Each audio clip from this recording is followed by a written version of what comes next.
Hi, friends. Scott here on this mixed, cloudy, sunny Monday afternoon on Victoria Day. Pondering a couple of things and wondering if any of you might be able to come alongside and sort of understand what I'm talking about here. It's some thoughts that I had as a result of reading the Life Recovery devotional for today, and I came up with this question. If I wasn't hooked on the idols of, and this is not just me, I was thinking about people in general.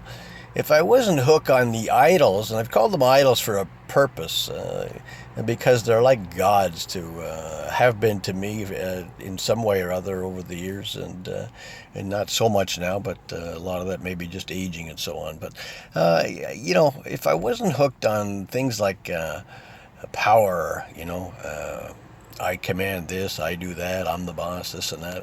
If I wasn't, attracted to power, to property, to prestige, to my body, making it look the way it makes me feel good, and for women, like their figures and that kind of thing, and sex, and food, gambling, religiosity, if you want to call it that.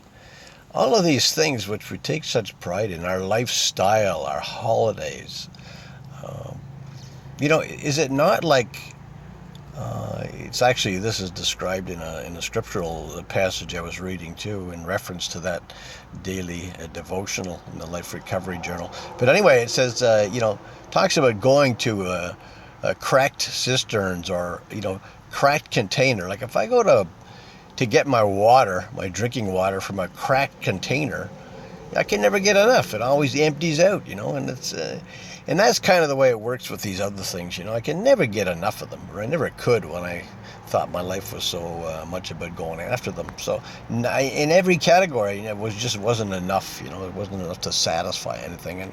And I know now from having been around, people involved with addiction and co-addiction, family members ill with a combination of addiction and mental illness of one sort or another, deep depression, bipolar, and so on, borderline personality, anxiety disorders, all sorts of things like that, and mixed in with abuse, substance abuse, and often just for a very realistic relief from something that is just so aggravating and so terrible that it cannot be stood.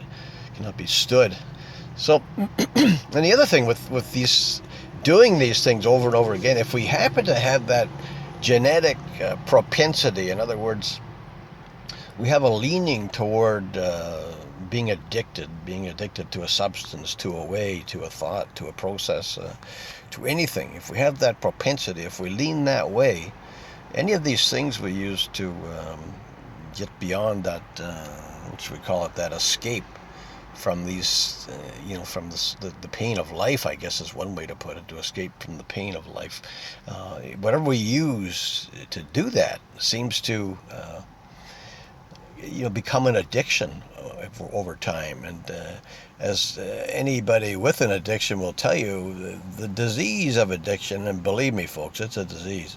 It's a progressive thing. You start by doing it once, and then you do it twice, and it seems to work pretty good. So you do it over and over and over again until finally you're doing it just because of doing it. You're not even noticing much of an escape anymore, and then you're into an addiction. And if it keeps going, it becomes full blown, and you'll hear people talk. I heard, especially in the rooms of Alcoholics Anonymous, when they go to open meetings where absolutely anybody can go, by the way. You don't have to be an alcoholic, but you can learn what it's like to undergo and to withstand and to live and work and die and hurt and everything else through addiction. So, you can go there, and I think it's a great idea for people too.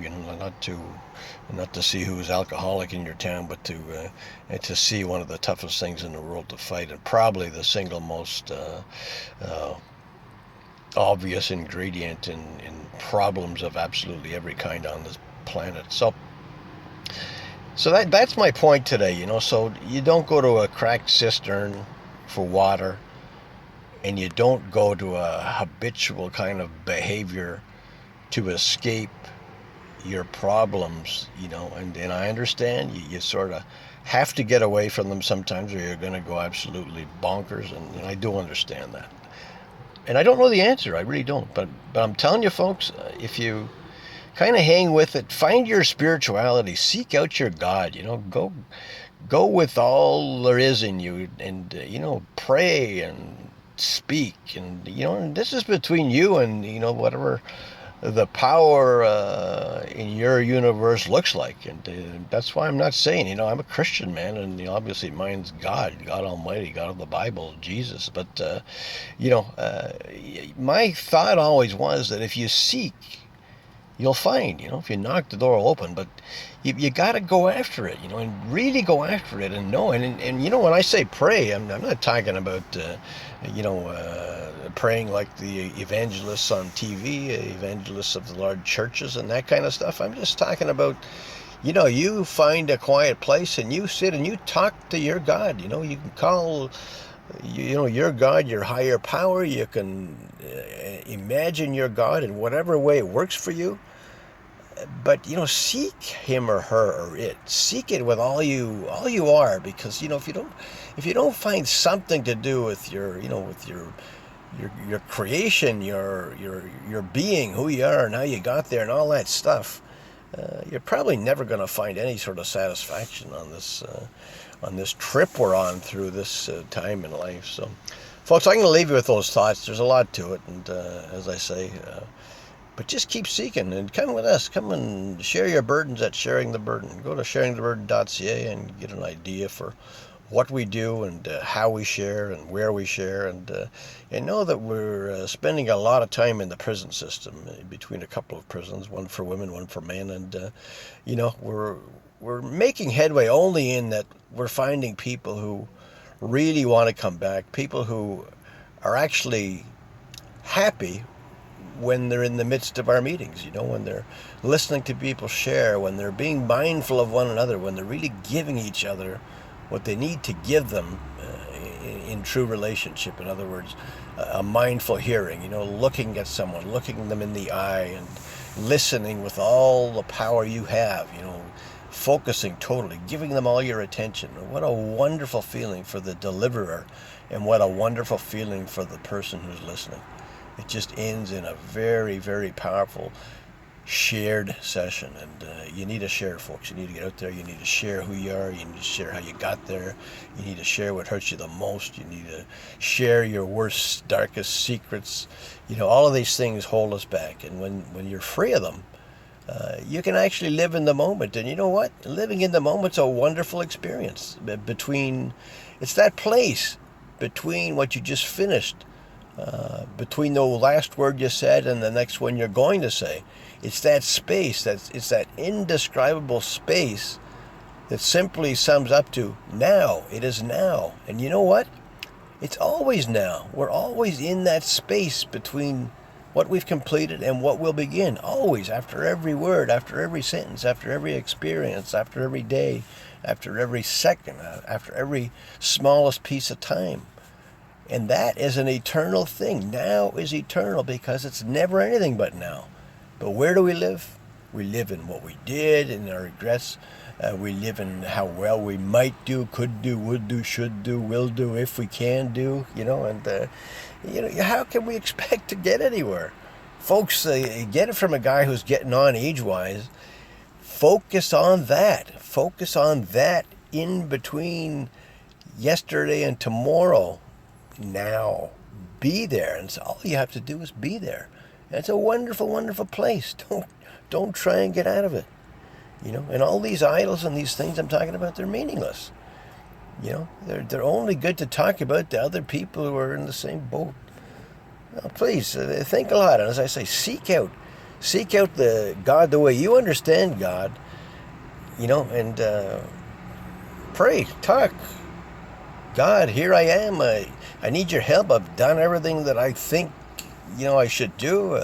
And I got myself in a place where I'm going after this, going after that. I'm unhappy if I don't get it.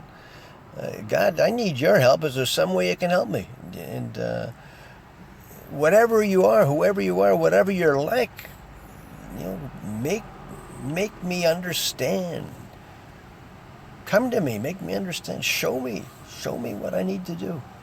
Give me the life that you designed for me when you designed me. You had to have a perfect purpose. Everything in this world is perfectly purposed. Every leaf, every tree, every piece of grass, everything. Every day, every night, every sunshine, every shower, and on and on and on and on and on.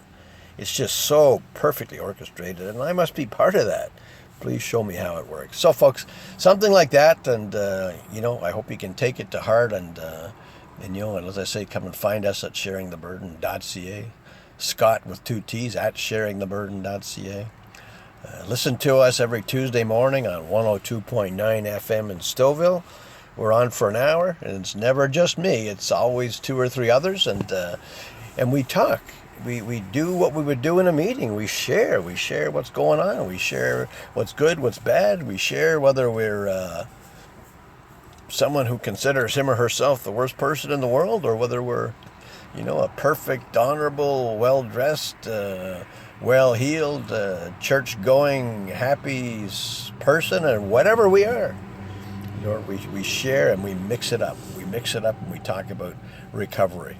Anyone who walks this planet has something to recover from, and if nothing else, it's just from the situation that we're in worldwide right now. So, folks, please, come to Sharing the Burden.